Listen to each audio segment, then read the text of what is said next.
साल बच्चे को कत्ल किया गया है और अपने टीचर ने उसको कत्ल किया गया है।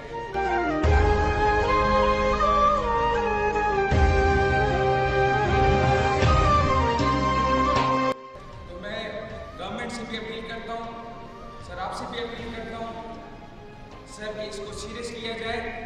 और सर ये मसले इस वजह से बन रहे हैं क्योंकि सर वहाँ 25वें अमेंडमेंट के बाद पुलिस रिफॉर्म्स का अभी तक कुछ पता नहीं चला, उसके साथ साथ जुडिशरी सिस्टम का कुछ भी नहीं पता चला।